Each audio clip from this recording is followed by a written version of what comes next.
मोठी बातमी, बारामुल्ला, कुपवाडा आणि अखनूरमध्ये स्फोटांचे आवाज येत आहेत। आज सकाळपासून पुन्हा एकदा स्फोटाचे आवाज यायला सुरुवात झाली आहे। तर पाकिस्तानच्या सीमेवर भारतीय लष्कराची करडी नजर असताना पाकिस्तानची 10 क्षेपणास्त्र भारतानं हाणून पाडलेली आहेत। त्याच दरम्यान बारामुल्ला, कुपवाडा आणि अखनूरमध्ये स्फोटांचे मोठे आवाज येत असल्याचं कळतंय। सकाळच्या सुमारास पुन्हा स्फोटांचे आवाज आलेले आहेत।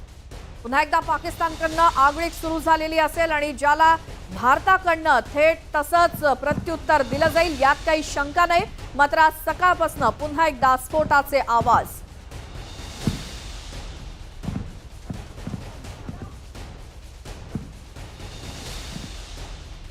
तर भारतानं पाकिस्तानचे हे हल्ले परतवून लावलेले आहेत आणि भारतानं देखील पाकिस्तानच्या काही शहरांवर किंवा काही ठिकाणांवर हे हल्ले केलेले आहेत। नेमके कुठे कुठे हे हल्ले झालेत आपण ते आता ग्राफिक्सच्या माध्यमातून या मॅपच्या माध्यमातून पाहूयात। पाकिस्तानला घरात घुसून भारतानं मारलेला आहे।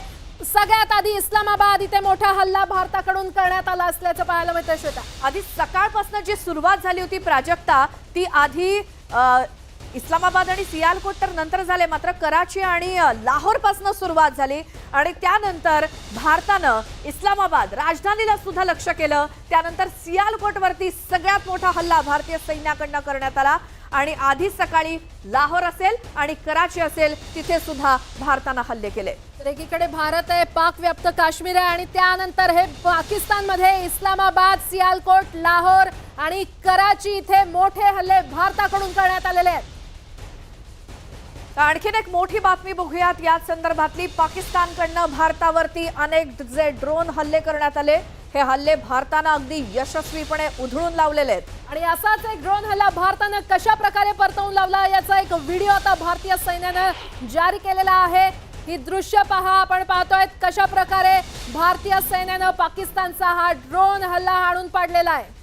पण आपल्याला ही ब्लॅक अँड व्हाईट हा व्हिडिओ दिसतोय ज्यामध्ये एक ड्रोन पाकिस्तानकडनं येताना दिसतोय, मात्र जो काही ऍक्शन करायच्या आत किंवा त्याचा उद्देश साध्य होण्याच्या आतच भारताकडनं तो हवेतल्या हवेतच नष्ट करण्यात आलेला आहे। त्याचा धुवा उडवलाय, त्याचा देखील ब्लास्ट हवेत झाल्याचं आपल्याला या व्हिडिओमधनं दिसतंय। अगदी अधिकृतपणे इंडियन आर्मीकडनं हा व्हिडिओ जारी करण्यात आलाय।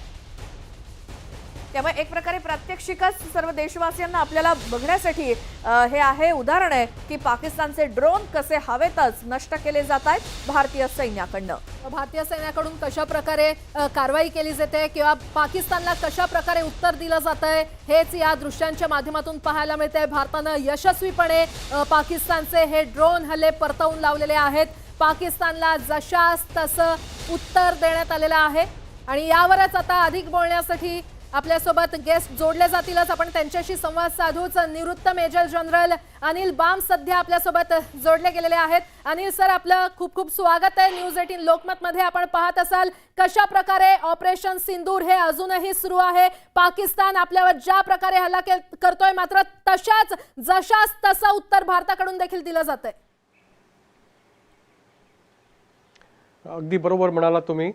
22 एप्रिलला जे पाकिस्तानने सुरुवात केली होती आणि इनिशिएट केलं होतं ॲक्शन भारताच्या विरुद्ध, त्याच्यानंतर आपण आपला वेळ घेऊन आपलं टाईम आणि location of our own choosing आपण 6 आणि 7च्या रात्री 7th मॉर्निंग अर्ली पहाटे मॉर्निंग आपण अटॅक केला होता आणि आपण दाखवलं होतं की भारत काय करू शकतं।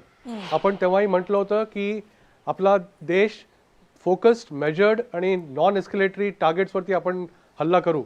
आपण मिलिटरी इन्स्टॉलेशन हल्ला नाही केला, आपण इन्फ्रास्ट्रक्चरवरती हल्ला नाही केला, आपण पाकिस्तानच्या बेसिक नर्व सेंटरवरती हल्ला नाही केला।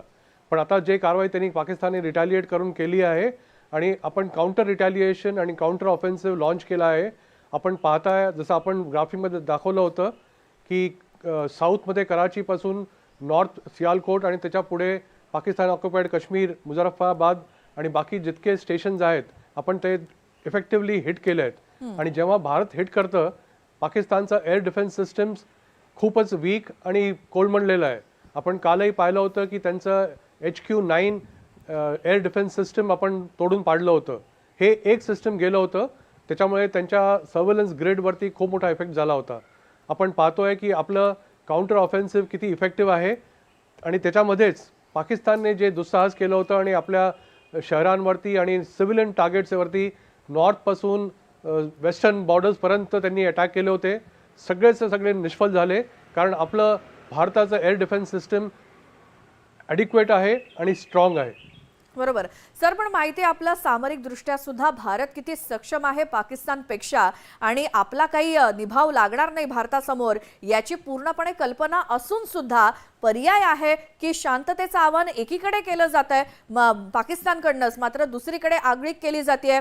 शस्त्रसंधीचं उल्लंघन असू दे किंवा सातत्यानं ड्रोन सोडणं, मिसाईल सोडणं किंवा जे काही कुरापती सुरूच आहेत ते काही पाकिस्तानचं थांबण्याचं नाव घेत नाहीये.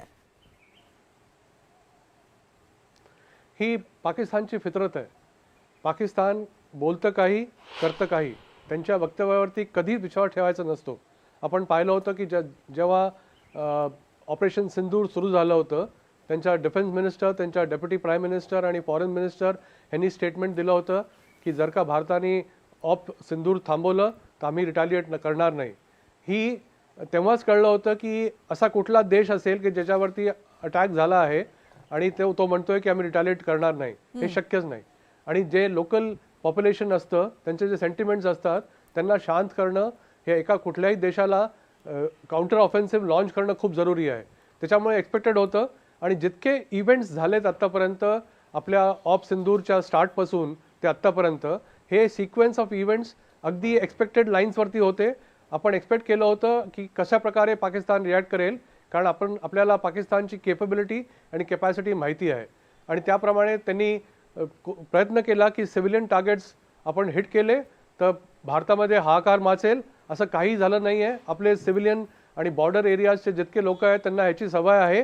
आणि आपण पाहिलं आहे की रिॲक्शन जे आले होते, त्यांनी ठरवलं आहे की आपण खंबीर उभं राहायचं आणि पाकिस्तानला भारत नक्की चांगला उत्तर देईल.